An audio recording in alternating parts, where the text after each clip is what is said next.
Preparação vai super bom. Temporada aqui para mim, me quer passa super ligeiro, porque eu não posso imaginar que também já a noite tudo coisa acaba. Pero ela vai super bom, uma temporada de 3 lunas, training, seminário, nossa área, nossa hora, nossa goza, nossa trein, tauta tem momento não tige tenso, pero nossa make it happen seguro que sim. Ja, tauta tem que o parco nos acercar, tauta tem parco na mesa bem, pero me por vista que este dama aqui de verdade aqui tauta hopi hopi respeitoso, hopi humilde. Dus me está super contento com minha candidata na pesta toda a corona, toda a título e turtin a chance para ir representar Aruba no exterior.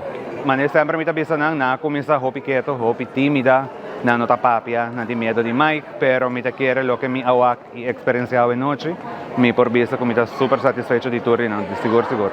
The first runner-up de Miss Youth Aruba 2024. Vai para Rachel!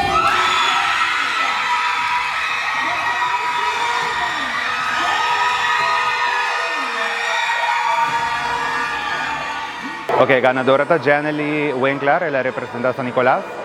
Ela vai representar Aruba outro ano na El Salvador no certamen de Miss Teen Mundial 2025. Agora aqui, o que esta equipe está começar a treinar, vai plan, turco está planning. E para nós seguro bingo é para o corona de mundial seguro outro ano. Pero nós tem Mary Jane também que está trabalhando aqui 2 semanas mês de mundial que me necessita meta de pleno preparação. Dos meses eu acaba a amanhã nós começar com Mary Jane seguro para mês de mundial 2024. Qualidade essencial que Miss Youth alagami desarrollar para uma pessoa mais empático, tem hobby mais resiliente e também para hobby mais confiança de mês. Sa é valor que abo tem como pessoa. Nenhum outro gênero não tem nada de saber quem abo tá. Abo só conhece a capacidade que abo tem e com leu abo por vai como pessoa. Não haga o gênero stop ou diz ou simplesmente palavra. Mas danke, passa boa noite. Well, a preparação não vai super bom, maneira você tá a lograr ganhar o título máximo, pero me tá hope agradecido na Miss Youth e também na meu preparador, pero seguro também máximo na minha família. E 3 não tá todo tiki hope stress, pero na final nós tava tá a claridade que tava dating, nós a seguir lutador de tur obstáculo que tava dating.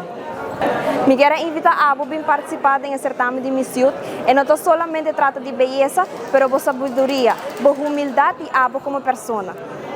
Me te quer abo dama jovem se botem medo, diz durf. Me te quer nós tá dando hopi seminário e bo mes para boso mes para escuta muito na papia awe ku na comissa tímida e awe na torta papia que me te quer bo mes diz durf e nós tem aqui na ajuda boso e pagia boso seguro. Me quero avisar mais danke para bosso apoio e me estou sumamente agradecido e até ainda me não quero que me abai com o título máximo. Mais danke.